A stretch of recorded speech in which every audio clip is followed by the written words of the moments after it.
दस यार तूं मूंसां कहिड़े सबब पर चीन थो सदको वञाए दस यार तूं मूंसां कहिड़े सबब पर चीन थो कहिड़े सबब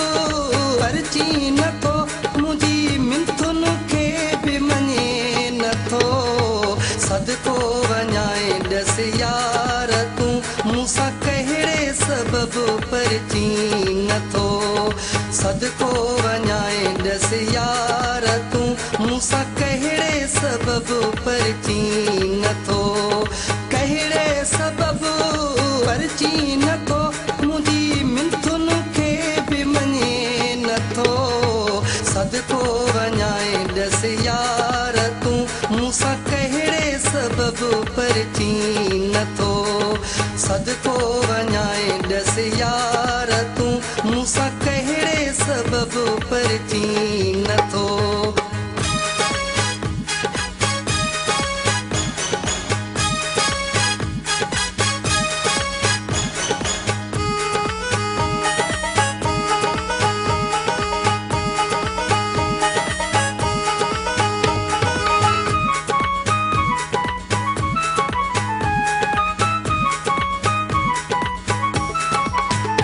एॾो छा लाइ थियो दिलि जो पकोवा रुसी वेठो मूंखां छो यकोवा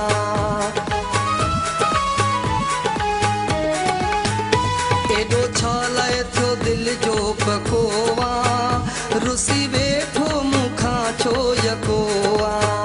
करे ताहूं तोखे पैसा ॾिड़ा कयम मुंहिंजो हिकु बि सॾु तूं ॿुधे नथो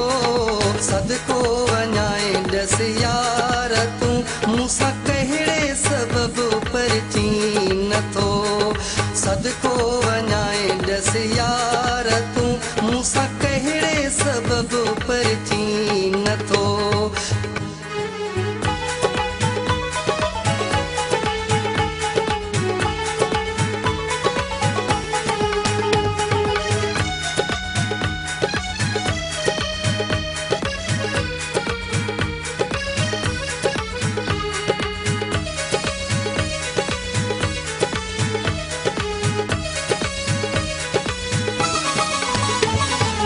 जन सां न लेखा थींदा आहिनि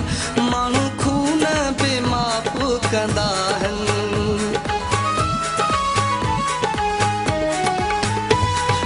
जन सां न लेखा थींदा आहिनि माण्हू खून बि माफ़ कंदा आहिनि आहे ॾोह कयो मूं कहिड़ो तुंहिंजो मूंखे मुंहिंजी खता बि ॾसे नथो सदको वञाए दस यार तूं मूंसां कहिड़े सबब पर चीन थो सदको वञाए दस यार तूं मूंसां कहिड़े सबब पर चीन थो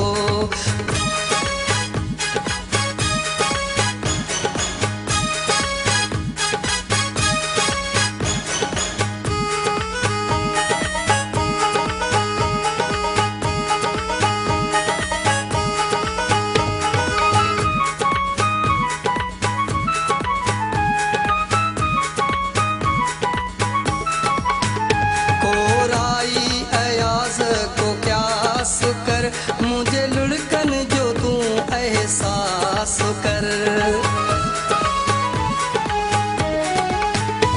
कोराई अयाज को क्या कर मुझे लुढ़कन जो तू एहसास कर तुझे अगिया मिठा मारो आ वेठो हाणे गोढ़ा बि मुंहुं जाओ घे नथो सदको वञाए दस यार तूं मूंसां कहिड़े सबब पर चीन थो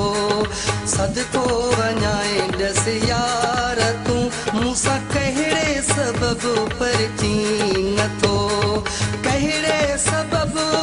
पर चीन थो मुंहिंजी मिंथुन खे बि मञे नथो सदको वञाए दस यार तूं मूंसां कहिड़े सबब पर चीन थो सदको वञाए दस यार तूं मूंसां कहिड़े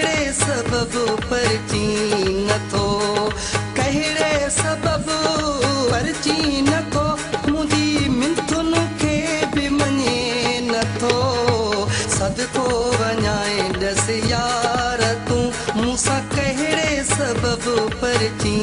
नथो सदको